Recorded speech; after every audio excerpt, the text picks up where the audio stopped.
Welcome to my gardening channel, Annabel in the Garden. I'm Annabel. Today I'm going to tell you how to prune your spring flowering shrubs, such as Philadelphus the mock orange. This is the Philadelphus here. It's just finishing flowering and you can see it's still got a few of these lovely flowers on it that smell heavenly of orange, which is why it's called a mock orange. And the other shrubs that you can prune in this group are things like Deutzia, Colquitza, Forsythia. Now the reason we prune these spring flowering shrubs now is because they flower on the wood that is created last season. So this is flowering on the wood that was grown last year, and if I prune now, then it'll have the whole of the rest of the season to catch up, put on new growth, and then next year you'll have a lovely display. The other reason we prune at this time of year is because otherwise it gets really top heavy. You get all the flowers at the top of the shrub and none at the bottom, and you want to have a display all the way through. And you can thin it out at the same time, which keeps it lovely and light at the base, lots of air going through, stops any congestion, stops any bugs and diseases getting in there. So what am I going to use to prune my Philadelphus? I'm going to use mostly my secateurs, but actually if anything's bigger than the size of my little finger, I will use some loppers. You don't want to put a strain on your secateurs and it's really bad for them. If you're cutting back a bigger Philadelphus and you need to cut out some things at the base and it's too much of a strain even for your loppers, then you might want to use a pruning saw like this. And also don't forget to always wear gloves. So this is the old growth. You can see it's I always think it's sort of slightly scaly looking and it's pale.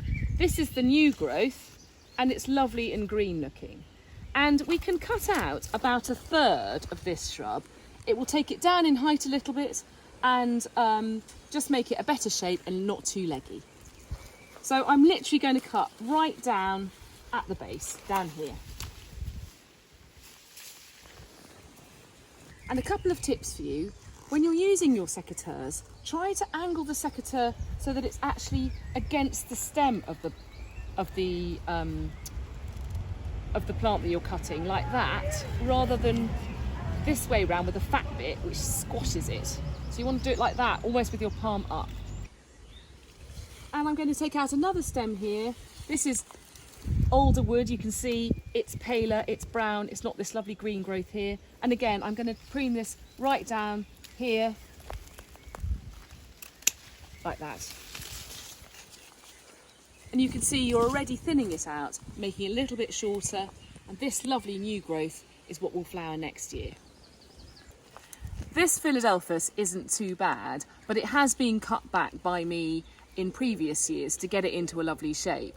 And if you have a really old Philadelphus that needs a serious prune, then you need to get right down to the base and identify the older wood, which obviously is thicker, and again it's that kind of brown, slightly scaly appearance, and cut right down at the base and cut about 1 in 3.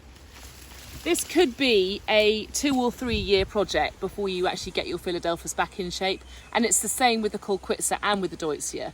So don't try and do it all at once. Take 1/3 out 1 year, wait for the next year, take another 1/3 out the next year.